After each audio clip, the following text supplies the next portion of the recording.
жакшы аябай даярданып. Мен дагы дебат шоуга даярданып, кудакысында аябай видео тартып, көп нерсе кылып, адамдарды убара кылып, сахнага чыгарып, алар менен репетиция кылып убара болгонмун. Бул мындай акталбай эле нерсе экен. Тем более исламга шоу кылыштын деле кажети жок десем.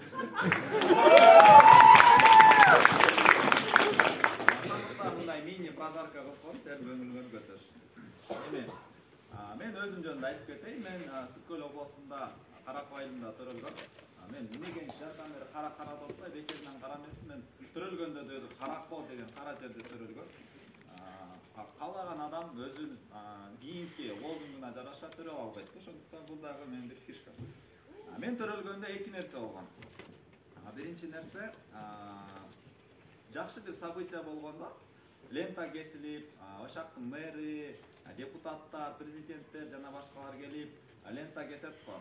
Мен төрөлгөндө эки нерсе болгон. Бул биринчиси, мен төрөлүп аткан роддомду кескен, анткени караңгы болсун деп. Экинчиси болсо, мен киндигимди сам айыл өкмөт өзү келип кескен. Анткени айыл өкмөт менин атам болчу. Ислам төрөлгөндө дагы эки нерсе болгон. Биринчиси бул ислам төрөлгөндө роддомдо 1 жыл бою жаткан.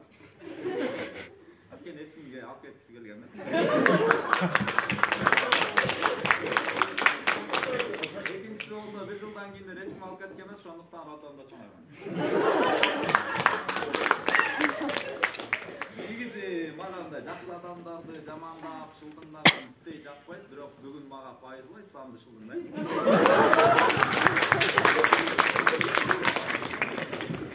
Төрөлгөн жөнүндө сүйлөштүк, эми өлгөн жөнүндө сүйлөшөлү.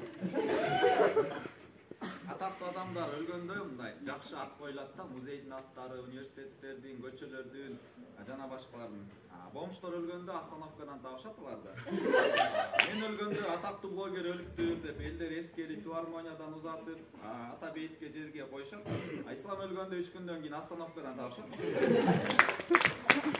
Бомштарды билесиңер, жакшы көргөн бир пакет болот, аны эч кимге бербейт. Ичинде өтө кымбат, жашоосундагы эң баалуу нерсе болот. Вот ошо ислам өлгөндө көк пакетинде өзүнүн жанагы тумагы тебетеги бар.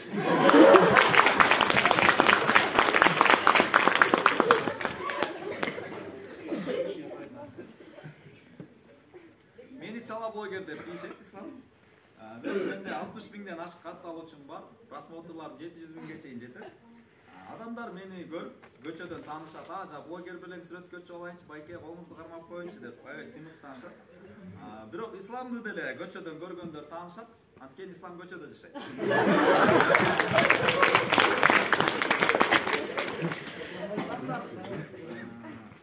Адамдар маймылдан жаралган деген теорияга ишене турган болсо, ислам эч кайгырба, буюрса жакында адам болосуң. Ислам маймылга окшош болгондуктан өзүн өзү жакпайт, ошондуктан Инстаграмда башка бирөөнүн сүрөтүн койгон.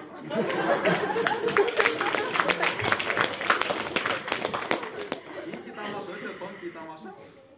Балдарга мороженыйды жалап жеген жара. Ислам болсо кичинекейинен бери эле чупа-чупту сорп жеген жара. Ислам ушундай неординарный адам экенин билгенден кийин мен бир нерсени түшүндүм. Эмне үчүн Инстаграмда именно ушул актёрдун сүрөтүн коёлгон? Бул актёр Шерлокто Марианнин ойногон актёр Эндрю Скотт деген.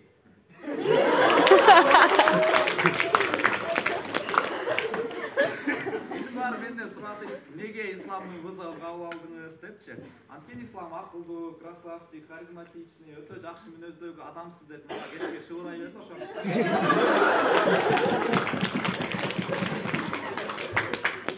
Бирок ислам аябай боорукер, назик, элпек, ушундай сонун адам, кичинекейинде ушундай карындашым болсо деп Кудайдан күндө.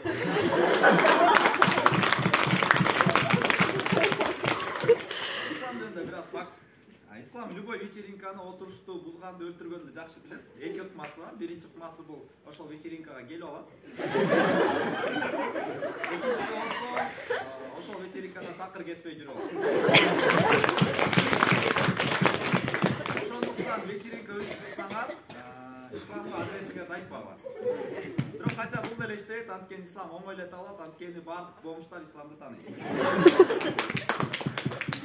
Ислам кийинки жашоосунда ит болгусу келет. Анткени бул жашоодо исламды эч ким жакшы көрбөйт. Ал эми мурунку жашоосунда болсо ислам эшек болчу. Ошондуктан дагы азыр өзүн эшектеп алып жүрөт. Апасы жүргөн кошканда ишейген эшек деп урушса исламга эч нерсе теппейт. Адес ислам сизге эшек ушундай болуш керек.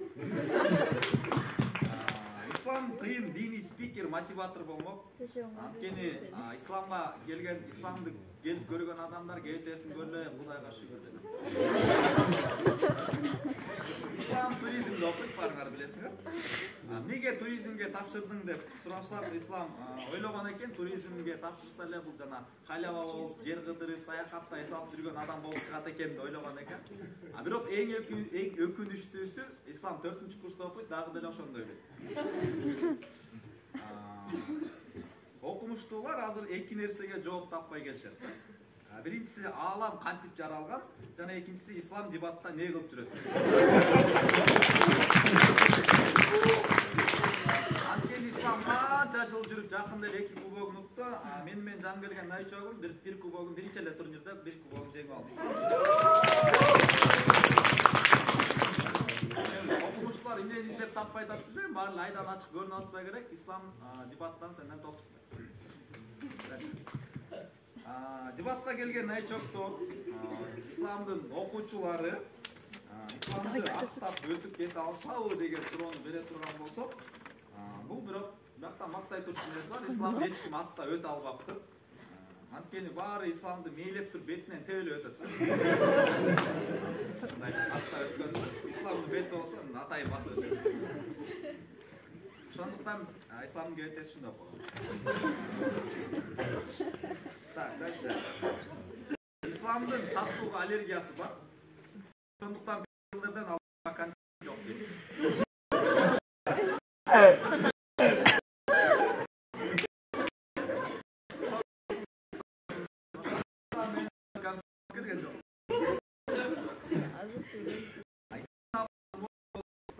Тарбиялуу өстүргөн. Ошондо педофил дайыма рахмат, сиздер жардам керек болсо кайтып туруп дебатка келген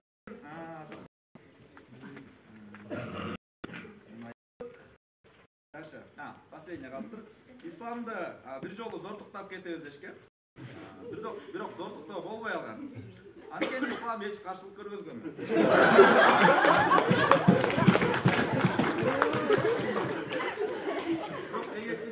Мен да бүгүн зортуктап салайын деп аткам, бирок исламдан эч кандай каршылык көрсөтпөйт окшойт.